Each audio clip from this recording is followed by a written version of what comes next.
of the media. We have with us from Princeton High School, head coach Matt Smith, players Abigail Honker, Natalie Rose, Addison McKay.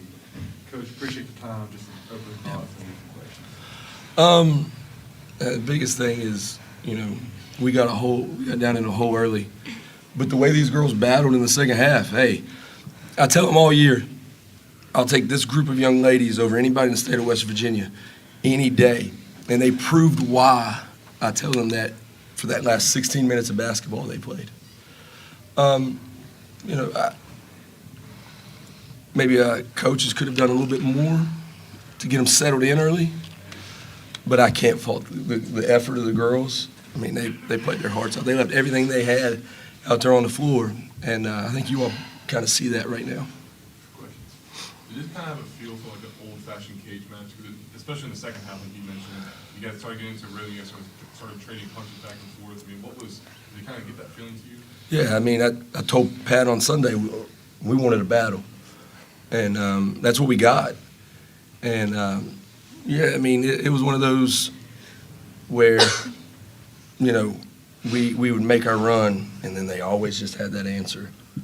But old school basketball, very defensive minded, and yeah, it was a battle. I'm sure if we'd have made a couple more buckets right there, I'd have told you I enjoyed this one a little bit. But it was a good basketball game to be a part of for sure. Speaking of your defense, how much of your focus was stopping Carson Jones? That's a big part of it. Brooklyn as well, right? They kind of two-headed monster makes them go. And I think overall we did a pretty good job of that. I mean, we're undersized, and I think battled, and sometimes we would lose an assignment, but that's just because these girls they poured it all out there. They didn't have anything left to give. But yeah, that's a big part. Make her as uncomfortable as possible. Make her work for everything she gets. Struggled with fundamentals, 5 to 13 from the free throw line, 20 turnovers. Just talk about that. I think a lot of the free throws came from maybe tired legs. We put ourselves in a hole, and then we ask a lot in that second half to get back into it. And, your mind tells your body it can't do it anymore. And I think that was a lot. I mean, and the environment, we've talked about this before, Tyler, the environment's different, the backdrop's different. I mean, we can do whatever you want. There's not many places you can sit and shoot a free throw with 200 crazy kids from Princeton behind the goal. And, I think all that kind of plays a part. But, yeah, I mean, I think the biggest thing is when you lay it all out on the line and then you get that moment and you maybe don't take that deep breath or get out of your routine just a little bit. And I think that was the biggest thing on the free throws. The turnovers, listen, great on-ball defender, right? I mean, we talked about that and how, in our opinion, maybe the best on-ball defender, especially in the full court. And gave us trouble early, right? And it kept us out of rhythm. I thought we did a better job adjusting to that later on. But hey, listen, they had a game plan. They executed their game plan, and I'll give all credit to Pat and his staff and his girls because they earned it. These ladies made them earn it today. So. Came up here to win. Yes, sir. That's very obvious. But with a young team like you have, and honestly, just to see the hurt that's up there, I mean, that's inspiring, Coach. Yeah. A little bit different than last time I was here, right? This is now the expectation, right? This is the expectation that we play here. This is where our season ends every year, and yeah, we don't lose anybody. I know that's the bright spot going into the off season. Yeah, we did come to win, right? And these girls came to win, and I just wish that we could have done a little bit more to let them feel what that feeling would have been like. Now, is there anything in particular you noticed in maybe the first 5 or 6 minutes that you weren't doing that you got much better at as the game progressed? not rushing shots as much. I know we missed some pretty easy looks early. I thought we did a better job settling in, probably really more in the second half. You know, when you have a bunch of young girls out there and you can say, hey, hey, this is a basketball game. This isn't a basketball game, right? Like, this is more than just a basketball game.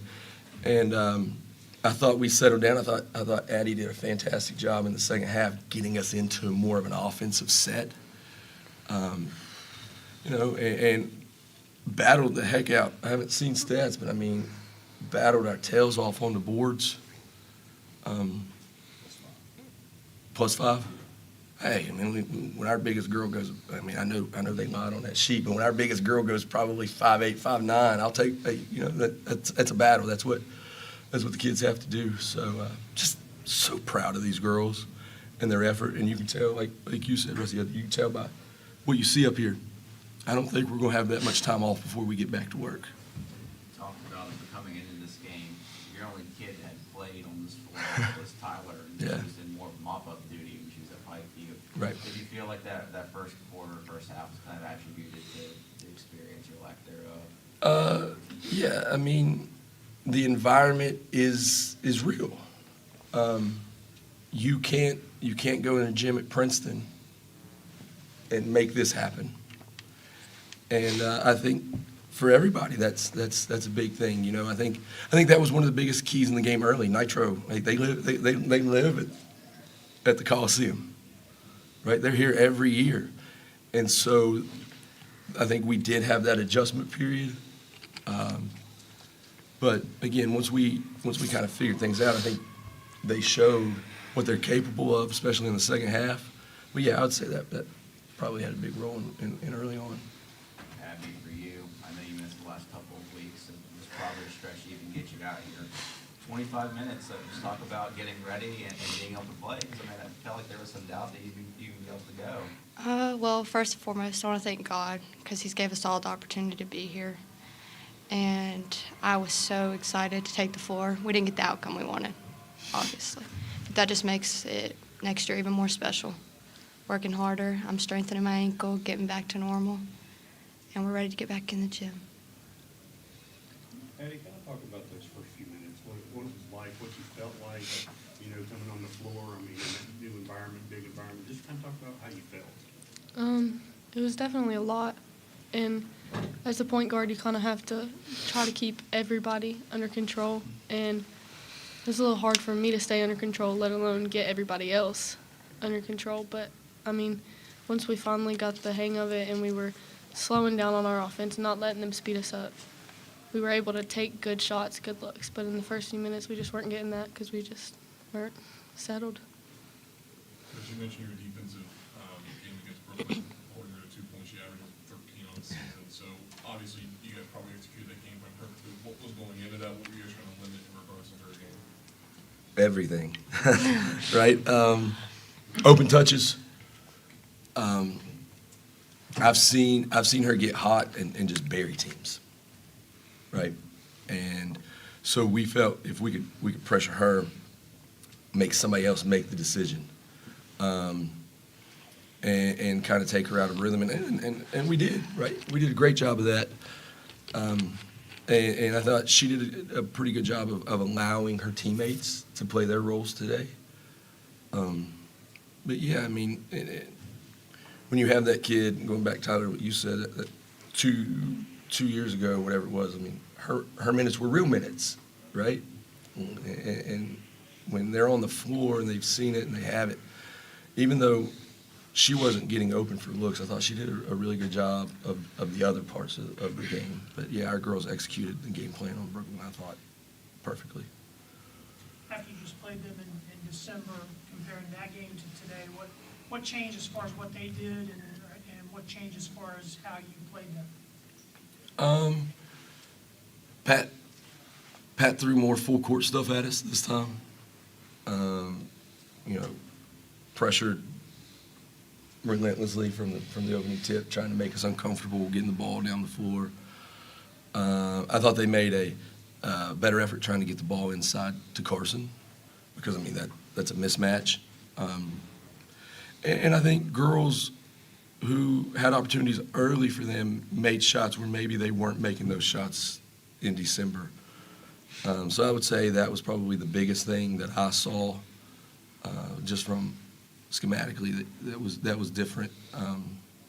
You know, and going back to, listen, it's easier to shoot in your home gym, right? Like, so we settled in a little bit better early on because, you know, you were comfortable with the surroundings. Natalie, 15 rebounds to lead all players. Obviously doing it mainly with Carson a lot.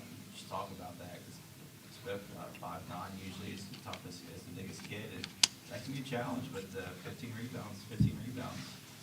Carson, she is a very physical person.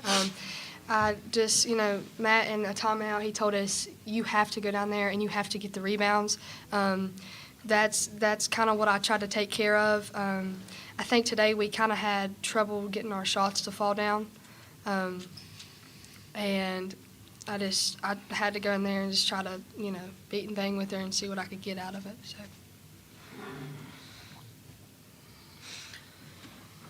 Any further questions?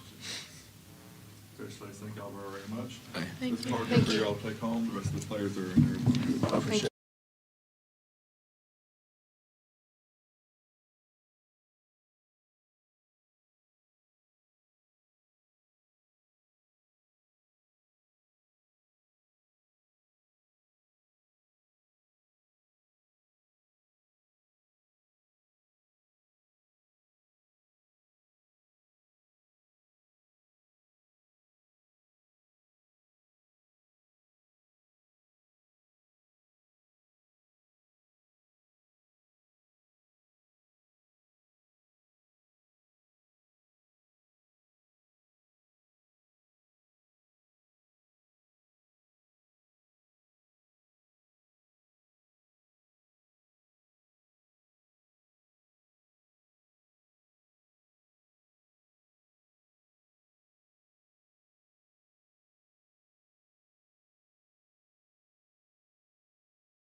All righty, ladies and gentlemen, media. With the victorious head coach from Whitetail High School, Pat Jones, players Bree Gibson, Carson Jones, Micah Adams. Coach, congrats on the win. Just some thoughts on Thank you. situation. I mean, hats off to Princeton. They never gave up. That's one thing. We were trying to put it away, and I mean, it felt like every time we tried to put it away or got like an 8 to 9 point lead, they'd hit a big three. So I mean, hats off to Matt. I mean, he came in, he had him prepared. They started off a little sluggish. We started off a little sluggish in the second half. But overall, I mean, we stayed composed. I think it was more of experience being here. All these girls coming back from last year played a big role. They came in a little more composed, a little more relaxed. And I think that was the difference in the game. We just, at the end of the game especially, we played very composed and we knocked down some big free throws.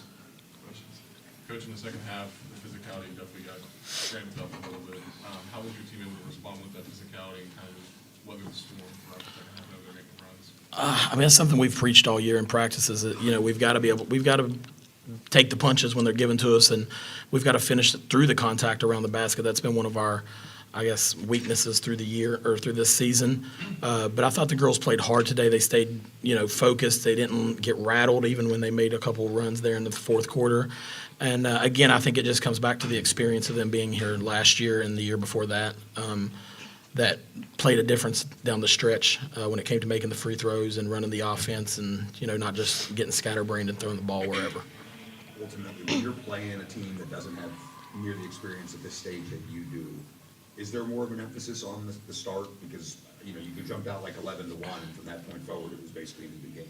Yeah, I mean, before we go on the court every game, we tell them the first 4 minutes of the game is, you know, could make or break the game, and we want to try to take over the game in the first 4 minutes. And I think there was a media timeout at like the 4:21 mark, 4:31 mark, and we were up 11-1, 10-0, something like that. And so it let me know that they were dialed in and we were focused. And we kind of switched it up a little bit in the second half. We came out very stagnant, very cold, but I also thought that we were forcing some shots we shouldn't have taken, and that's kind of why I called a timeout to let them know that, you know, they're still giving us about another 5 feet. We're settling for a lot of threes, and we could still take 2 or 3 dribbles to the mid-range and knock down a mid-range shot, or even try to attack the basket and drop it off.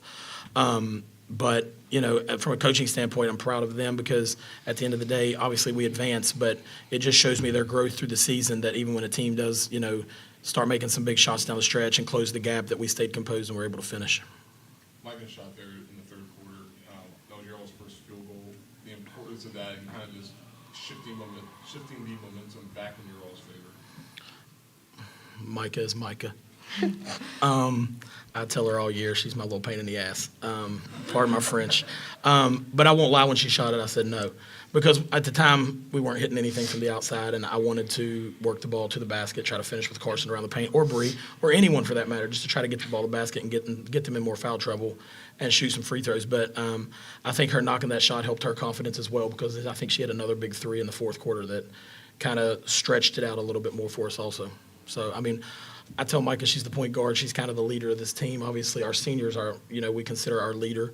And we've told the girls all year we're going to go as far as our senior takes us. And so far, she's made it to Friday. So hopefully she makes it to Saturday. Talk about being able to knock down your free throws. That made just 5 field goals in the second half with 11 free throws, and that's the difference. Honestly, we spend about 25 to 30 minutes every practice on free throws. We'll do some layup drills, things like that. We'll spend 10 minutes shooting free throws, 5 on each end. We'll go through some more things, 10 more minutes of free throws, 5 on each end. In the practice, we finish with free throws, 10 minutes, 5 on each end. So because at the end of the day, you're going to win a state championship, you're going to have to knock down some free throws at the end of the game. You got to be clutch. And I don't think we shot as well as we have been shooting all year. Carson's been shooting about 87% from the foul line this year. 10 for 14 is not bad. I'd like to see 14 for 14. But I'm not going to be greedy. So, you know, I'm happy that 18 out of 28 is not terrible, but I was happy that we made him in the last couple minutes of the game down the stretch, and I thought that made the difference also. Matt said the first time you guys played them, he felt like you did a better job today working the ball down into Carson. How did you, what's your takeaway from the December game tonight? Well, I'm going to be honest. We played Greenbrier East the night before we played Princeton. 89-78, something like that. Just a dogfight. Got home around 10:30. Got up at 8:30, drove 2 hours to Princeton, set 2 hours through a JV game, played 2 hours in a varsity game. And it's hard to play in Princeton. You know, it's a good team. I'm not going to take anything away from it, but I think that our legs were exhausted from the night before, and I take full blame for that. I'm the one that put the schedule together. But I feel like our legs were tired. Again, I'm not taking anything away from Matt, but Carson was tired. She battled with Greenbrier East the whole night before, and, I mean, obviously they're number 1 and undefeated in the state for a reason. So, you know, I don't think we came into that game with the fresh legs like we had today. And, you know, one of our big things is we want to play pressure defense and try to wear you down. And I felt like in that game we came in already tired, and they just wore us down even more, and we just couldn't bounce back from it. But I felt like Carson played like Carson's been playing all year today. She was banging in the post, making her free throws, grabbing rebounds, boxing out, the key things we need from her. Now, ball went through her hands several times. We'll talk about that later. Carson, when you got the ball in the paint, you drew, I think it was 12 fouls from them defensively. Did you feel the pressure, or 8 fouls? 8. Did you feel the pressure from them defensively? Oh, yeah. I mean, every team we played, basically, as soon as I get the ball, everyone just, like, comes on me. So I was just trying to kick it out as fast as I could so they could hit some shots. Coach, your defensive intensity, like what Greg was saying, just to start the game, how do you think your girls were able to arise to the occasion, being able to assert dominance early on defensively? I mean, that's kind of what we play. I mean, high, fast, intensity basketball with pressure defense. I mean, we've done it all year, and I think Matt had said the other day, he was talking to somebody and said he thought I was going to come out and surprise him with something, but I mean, I don't have anything to surprise you with. Like, that's what we run. It's just a fast man-to-man pressure defense where we want to turn you all the way up the court and then force once you get over half court. And I thought the girls did a good job with it today. A couple of their ball handlers didn't really have a strong left hand, so we were wanting to force them to their left so that they would cross back to the right and we could get a steal for a layup. And I thought Bailey Elkins did a really good job with turning and forcing today and getting some big turnovers for some layups. They rebounded you guys, Carson and Bree, for both of you guys. How big was that for you two to get down in there and battle it out for the boys that you got? Go ahead, Carson. Bro, no. Go. No, you. Wait, what'd you say? Yeah. How big was it for you guys to get down there and battle for those rebounds that you got from Carson? I think it helped us a lot. Like, we need the I think it rebounds. gives us like momentum Yes. whenever they miss, we can grab it and we can push it. So I feel like, obviously, like me and Bria, I feel like 11. I think she had 11. I had 12. 12. So I feel like it gives us like more momentum if we can grab it and push it out. And that's one of our big things in practice, too. We work on boxing out a lot. And if they don't box out, we run bleachers. Because if you're going to win games, you've got to be able to box out. They get too many offensive rebounds, too many second chance opportunities. It can deflate you as a team, and we don't want that. So, and Bree's one of our really good rebounders. And so is Carson, obviously. I mean, she's averaging about, I think, a double-double this year. But if we don't box out, we're not going to win games. And I thought the second half of the season, we've boxed out a lot better than what we did the first half of the season because we've been focusing on it a lot more in practice. I feel like this team playing its best basketball right now. I mean, you guys really put a good run here together here. Yeah, up until the third quarter today. I thought we had a rough second half, but we put a schedule like this together for a reason. I mean, and it's no disrespect to other teams in the state, but I don't believe in a cupcake schedule. If you want to make it to the state tournament, you put a schedule together that's going to help you compete and help you get better through the season to make it to the state tournament. I'm not a coach that's going to duck and dodge teams. So if something happens and, a game gets snowed out or something, I'm still going to find another game to play. I'm not going to dodge you.